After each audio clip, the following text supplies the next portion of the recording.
Hola, es un gusto estar con ustedes nuevamente. Vamos a tocar el tema de la ley Sarbanes-Oxley, ¿sí? Al final, decimos ley, es un tema de cumplimiento totalmente. ¿Sí? Es una ley que nace en el año 2002 principalmente por temas y problemas financieros que se vieron envueltas algunas empresas y por ahí hemos escuchado unas empresas como Enron, WorldCom, etcétera. Y vamos a tocar estos temas, por qué nace esta ley, vamos a tocar los puntos importantes que con esta ley nos va a permitir dar cumplimiento cabal y bueno, además de eso vamos a tenerlo como una buena práctica. Sí, es muy importante, las empresas que cotizan en Estados Unidos, en cualquier bolsa, llámese la de Nasdaq, Nueva York, Chicago, etcétera, están obligados al cumplimiento de esta ley. Pero bueno, nosotros también lo vamos a ver como una buena práctica al implementar en una organización como tal, ¿sí? Ustedes recordarán en estos años que yo les decía que, bueno, pues ustedes verían en los noticieros, las revistas principalmente, que la bolsa, que la crisis de gobierno corporativo, la corrupción en Wall Street en ese momento, una de las empresas conocidas, la caída de Enron, WorldCom, etcétera, ¿sí?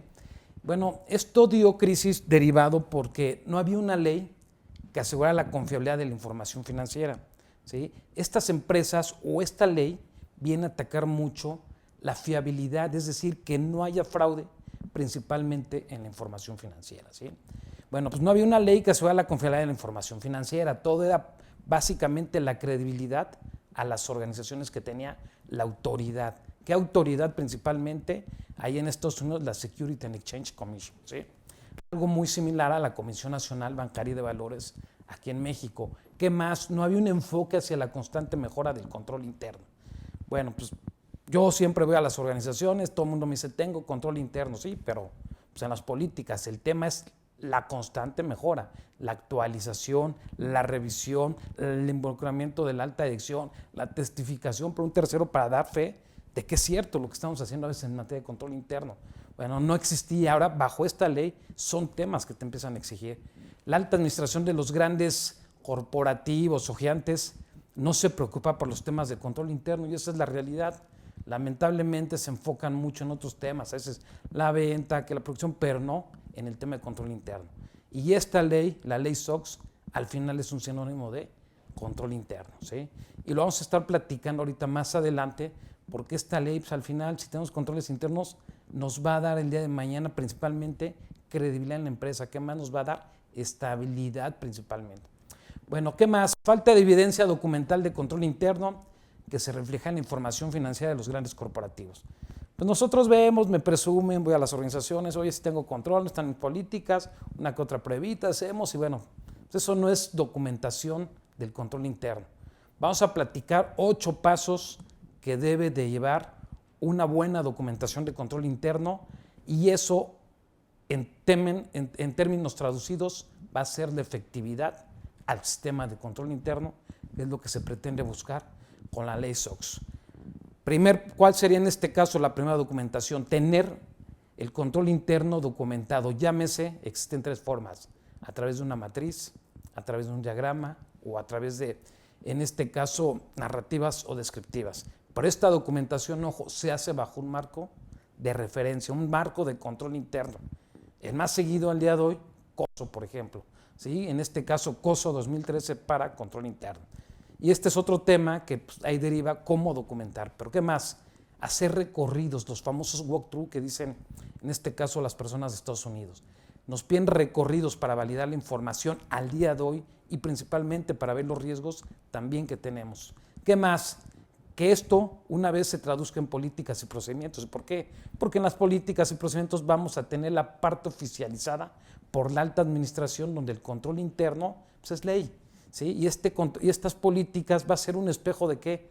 De la documentación, llámese la matriz o el diagrama o la narrativa descriptiva que deseamos. ¿Por qué? Porque pues, en la narrativa vamos a encontrar los riesgos, en las políticas no, en las políticas va a estar el control, pero en las narrativas o matrices va a estar el control en este caso diseñado. ¿Qué más?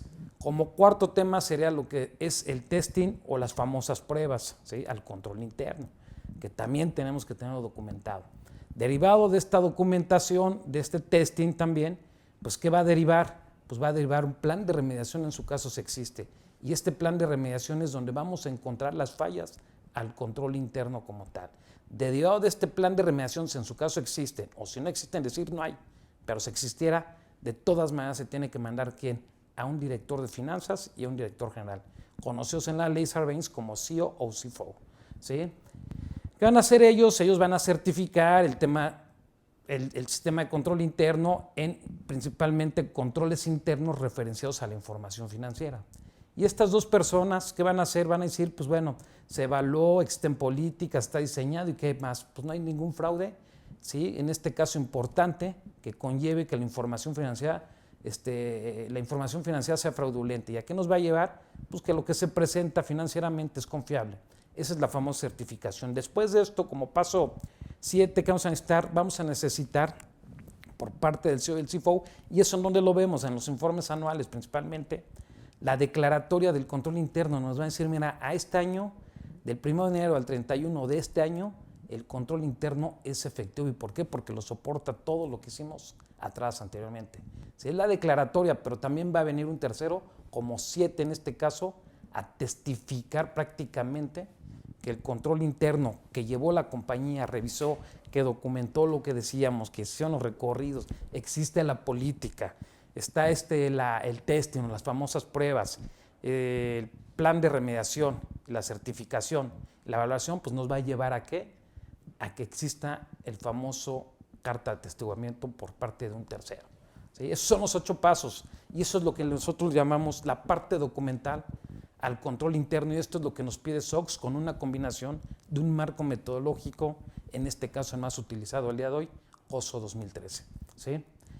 Bueno, derivado de esto y lo que les comentaba, esto es una reflexión, lo que platicamos, pero ¿por qué pasa todo esto? ¿Por qué nace esta ley?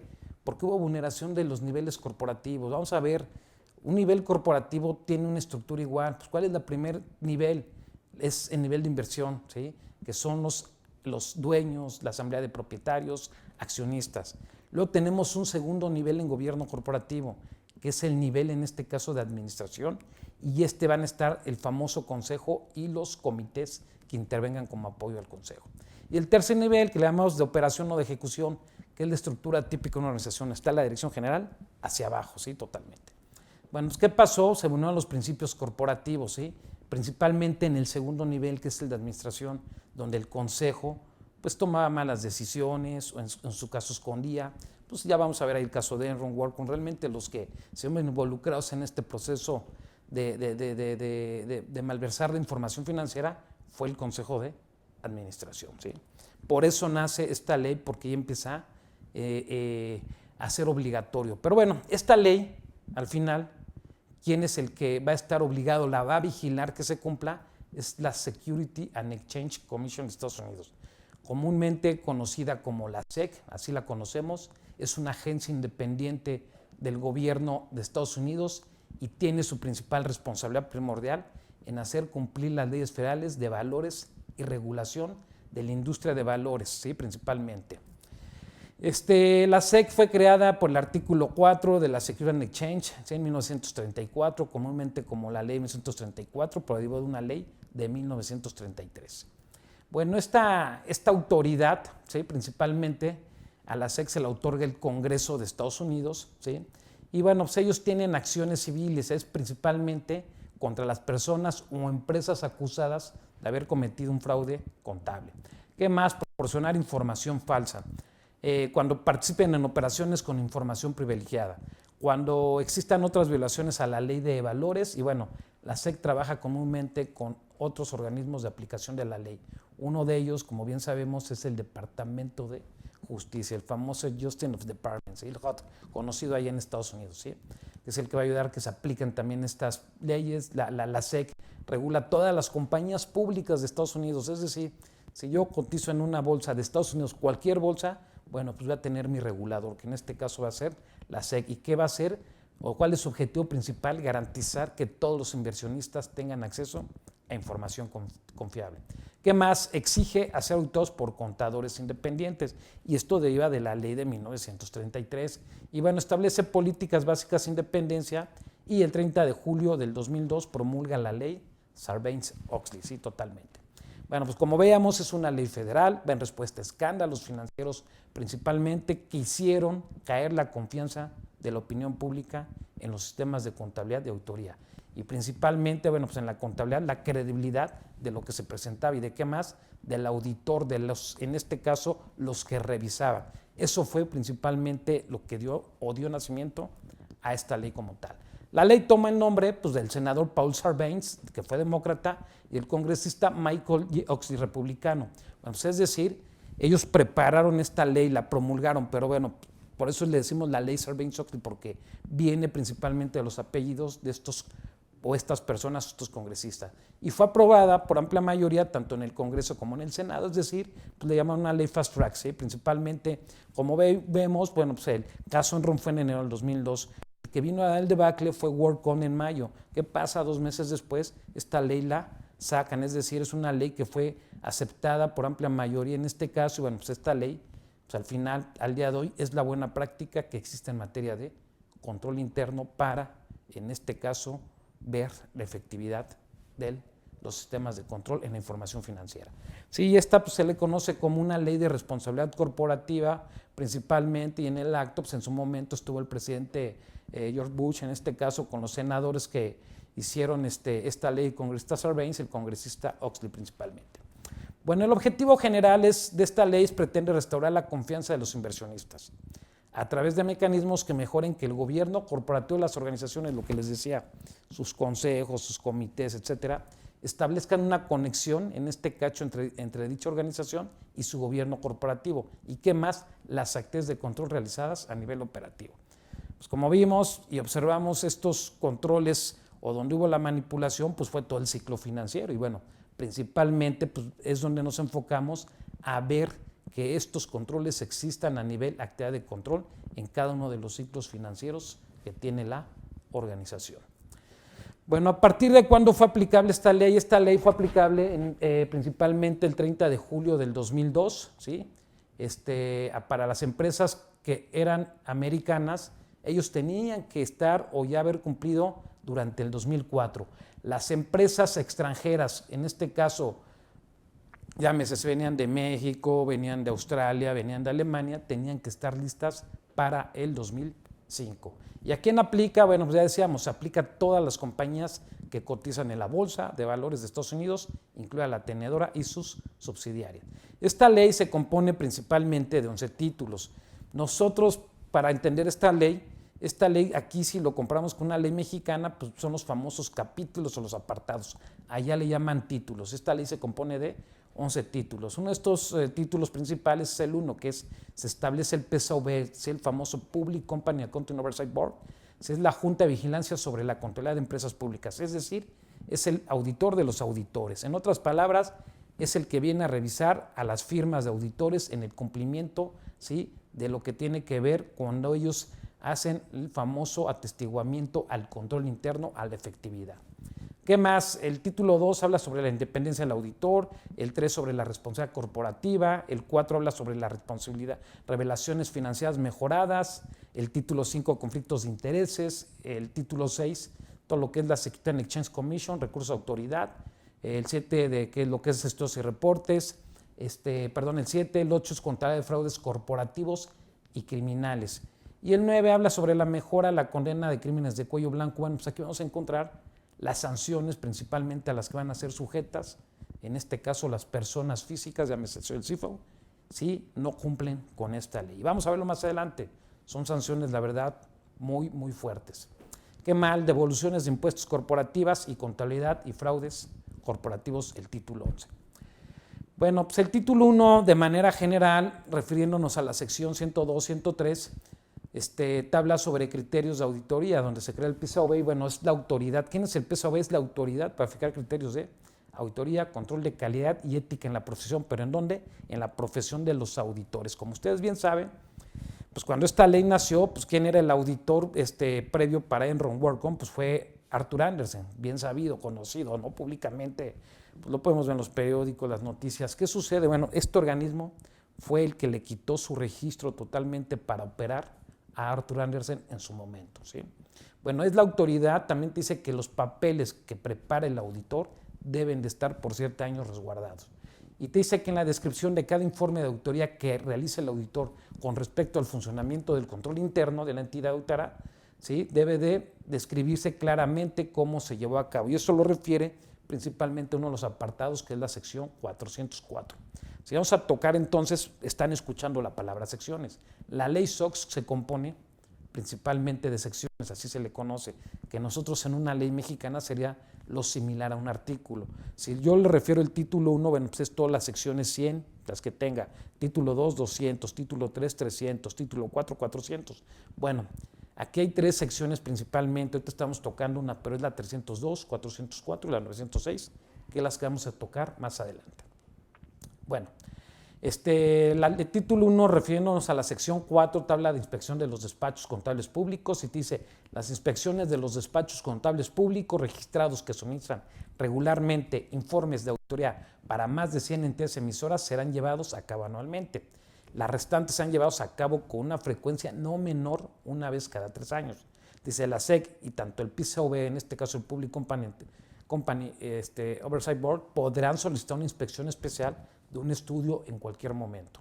Bueno, ¿a qué nos vamos? Si la firma de auditores tiene más de 100 empresas que cotizan en bolsa, el PCAOB anualmente los va a revisar.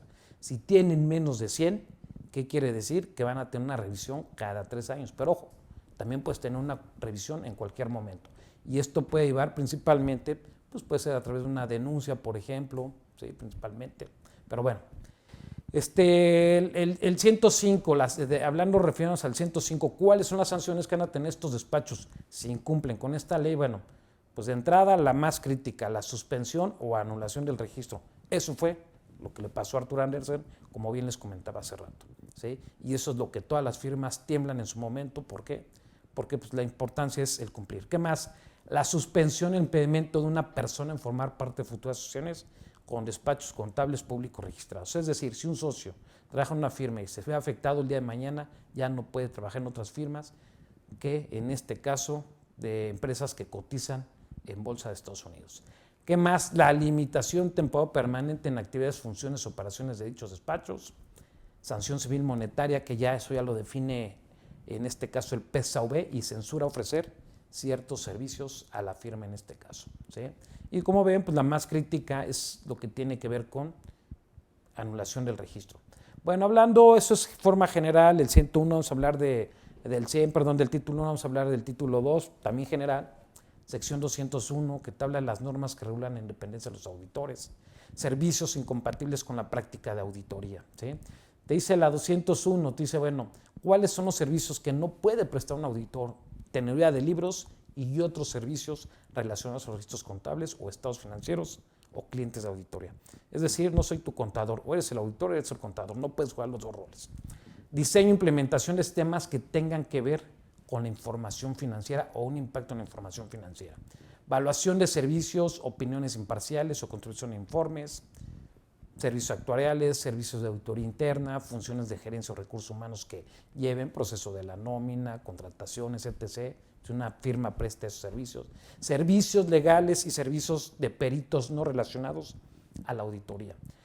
El 202, siguiendo, te dice, también se requiere que el comité de auditoría preapruebe todos los servicios de auditoría y no audita, así se les conoce, servicios que no son de auditoría, de la empresa revisada por el auditor independiente. Es muy importante porque, bueno, todos los servicios, en este caso, que tengan que realizarse, tienen que ser aprobados totalmente por el comité de auditoría. Y estos servicios que haga ¿quién? El auditor, en este caso, que prepara los estados financieros. ¿Qué más? La relación principal del auditor es con el comité de auditoría, no con la gestión corporativa. Pues como bien sabemos, eso le damos buenas prácticas. Vamos a otras empresas, ¿qué sucede? Pues el auditor externo, financiero, le reporta al contralor, al director financiero o al director general. Aquí en este caso, la relación directa es con el comité de auditoría. Y eso es muy bueno, porque eso te permite la independencia y ser más objetivo. En este caso, ¿a quién? Al auditor. ¿Y por qué? Porque está hablando con un órgano colegiado. Ya no es una persona, son más y mínimo, te dicen mínimo 3 personas independientes. Y bueno, pues eso te permite ser independiente, objetivo, y no lo ves con una persona, lo ves con 3 personas. Bueno, el 206 o la sección te dice, requiere que un empleado de la empresa auditada que trabajó en la autoridad tiene que dejar un año como periodo de reflexión antes de que pueda ser contratado por dicha compañía, ya sea como director general, director de finanzas, contralor, jefe de contabilidad, un equivalente en el área financiera. ¿Esto qué pasa? Pues comúnmente las empresas que hacen, pues bueno, pues es el auditor externo, se lo jalan, se lo trae como cualquiera de estos puestos. ¿Qué pasa bajo SOX? Pues no puedes, tienes que esperar un año, es decir, el auditor tiene que dejar un año de haber trabajado en la firma, ¿sí? Pasa ese año y bueno, pues adelante, ¿no? Pero por el momento no se puede. Y estas son algunas de las, pues vamos a llamarle reglas que tiene esta ley. Luego dentro de del título 3, pues vamos a tocar ahora la sección 301, que te habla del comité de auditoría y te dice, el comité está constituido de 3 a 5 miembros independientes, lo que les decía, mínimo 3, en este caso, pero independientes, ¿sí? Responsables por la contratación y después los auditores, es decir, este es el órgano, ¿sí? Como bien sabemos, un órgano de gobierno corporativo que en este caso va a contratar y en su caso a despedir los servicios del auditor externo financiero. Debe contemplar procedimientos para atender quejas o denuncias. Pues bueno, pues las famosas líneas de denuncia, ¿no? Que por ahí es otro tema muy interesante para empleados o terceros. Al menos debe de tener en este caso en su comité un experto que sepa de temas contables y temas financieros. Y la autoridad para contratar a los asesores independientes totalmente. Una de las secciones principales es la 302 y en este caso te dice la responsabilidad corporativa por los informes financieros. El CEO y el CFO deben certificar trimestralmente y anualmente y esto va en la certificación. Esto, por ejemplo, para dar cumplimiento en el 302 va en el informe anual de la empresa que cotiza y que tiene que enviar a la SEC. ¿Sí? ¿En dónde? En el informe anual. Y esta certificación va acompañada en este informe anual. Te dice, bueno, ¿qué certificamos anualmente? Los reportes emitidos que han sido revisados, ya les decía, principalmente por el CEO y el CFO. Los reportes no contienen ninguna información falsa o omite cualquier hecho material. Se diseñaron, establecieron y mantienen controles, procedimientos de exposición y operan efectivamente. Ahí es donde yo les decía, entran la famosa documentación, llámese en matriz, diagramas, narrativas descriptivas. Los estados financieros representan legítimamente la posición financiera resultante de la operación y los flujos de efecto. ¿Y esto por qué lo decimos? Por las revisiones que se hacen, la evidencia que se lleva a cabo, el testing, las pruebas. Dice, las deficiencias y debilidades materiales de control interno han sido comunicadas al comité de auditoría, a los auditores externos y los cambios en el control han sido, ¿qué? Reportados. Esto hablando a 302 es un tema interesante que va ahí porque bueno, pues desde aquí es donde se sustenta principalmente del paso 1 al paso 5, al paso 6 que les decía, todo lo que es la documentación, el recorrido, lo que es las políticas que se tengan, lo que es las pruebas o el testing en este caso, lo que es el plan de remediación y la certificación. Bueno, dentro del título 4 está el 402, ahí dice, pues ya no se permiten o se prohíben los préstamos personales a los ejecutivos. Como bien saben, pues bueno, bajo SOX, pues los trabajadores invertían en las empresas antes de SOX. ¿Y qué pasaba? Pues invertían, los grandes directivos, ese dinero lo tomaron como préstamo y se fueron cuando vieron que vino el caos, se llevan todos los retiros y las pensiones de estos trabajadores. Bueno, pues esta ley ya no permite que estos ejecutivos tengan préstamos personales. El 404 es otra sección importante porque aquí es donde viene y te dice que la alta dirección es responsable de establecer y mantener una adecuada estructura y procedimientos de control interno y procedimientos para realizar el reporte de estados financieros. O sea, aquí es donde, bueno, se evalúa la efectividad de la estructura de control interno y de los procedimientos. Es algo muy importante, vean, para el cumplimiento de esta sección 404 es necesario contar con un marco general de control interno, es decir, un marco o una metodología, como la queremos llamar, ¿sí? Que defina criterios de objetivo para evaluar los controles. El marco más utilizado, ojo, y el más recomendado, es decir, no es obligatorio por las empresas y recomendado por la SEC, es el informe COSO. Bueno, pues la mayoría de las empresas que cotizan en bolsa y informan, la mayoría está bajo COSO, principalmente al día de hoy COSO 2013. Hay como 2 o 3 empresas que están bajo otro marco, no forzosamente la ley no te dice nombre, es decir, no te dice tienes que seguir COSO, sí te dice un marco de control interno o metodología. Entonces es muy importante comentarlo porque COSO también es otro tema interesante y de estudio que, bueno, se va a platicar también. Bueno, el título 4, siguiendo en este caso el 404, te dice, bueno, los auditores externos deberán certificar sobre la declaración realizada por la alta dirección. Es decir, todo lo que se hizo en el 302, ahora llega el auditor externo, toma esta información y ¿qué hace? Valida lo que hizo la empresa o la organización en su momento y ¿qué dice? Pues si es correcto lo que hizo la organización. es efectivo el control con base a todo lo que tenemos en su caso, ¿sí? Esto es lo que nosotros conocemos como la carta de atestiguamiento, la attestation letter. ¿Qué más? El 406 pues te dice que prácticamente la empresa debe de decir si ha emitido un código de ética y principalmente para quién, su CEO o CFO, ¿sí? Y si no lo ha hecho, la razón de ello, y bueno, pues aplicable a estas personas, al funcionario contable y bueno, pues personal que tienen actividades similares en la organización. ¿Qué más? Se le requiere que estos cambios se informen pues, en un formato que es la forma 8K que emite la SEC principalmente, ¿sí? Y se tiene que ver cualquier cambio o eliminación del código de ética. El 407 dice que los emisores revélense al menos un miembro de su comité de autoridad es un experto financiero. Y 906, lo que les decía, prácticamente es todo lo relacionado a las sanciones. Aquí, ¿qué nos dice? En forma general, pues bueno, CEO, CFO, si no haces tu trabajo, ¿qué va a pasar? Pues te va a sancionar. Y una de estas sanciones es mínimo en dinero $1 millón a $5 millones. Y porque es muy importante, la penal. ¿Y qué te dice? Mínimo 10 años, máximo 20 años. Ah, bueno, esto es porque la ley ha funcionado, porque al día de hoy castiga a la persona, no a la empresa, ¿sí? Y esto es muy importante porque aquí es importante entender estas sanciones. Si no cumplo, pues yo no me voy a ir 10 años porque una persona no quiere ejecutar su control. Bueno, pues esto es a lo que nos lleva.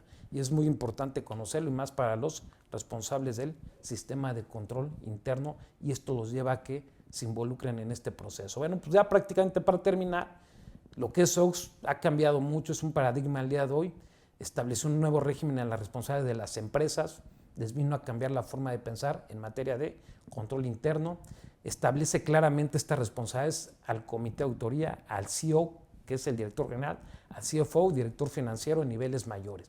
Crea un nuevo estándar para las compañías en relación con la presentación de información de la eficacia de los controles internos relacionados con la información financiera y exige el diseño, documentación formal y la efectiva operación de estos controles, como bien les comentaba. ¿Qué más? Pues de esto, pues bueno, pues SOX, que es una ley americana, pues vino en este caso a regular, u otros países emitieron sus propias regulaciones. Una de ellas, por ejemplo, es la famosa ley sobre instrumentos e intercambios financieros de Japón, conocidas como la Japanese SOX o G-SOX, la Canadian SOX, C-SOX, también conocida, la de Australia, el famoso CLEP 9, ¿no? Los decretos legislativos 231 y 262 de Italia, bueno, principalmente son leyes muy similares y que tenemos que cumplir y llevar a cabo lo que nos dice la ley Sarbanes-Oxley. Pues bueno, muchas gracias, les quería dar esta cápsula que es muy importante relativa a lo que es la ley Sarbanes-Oxley y su cumplimiento para llevarlo a cabo. Muchas gracias, nos estaremos viendo nuevamente con otra cápsula.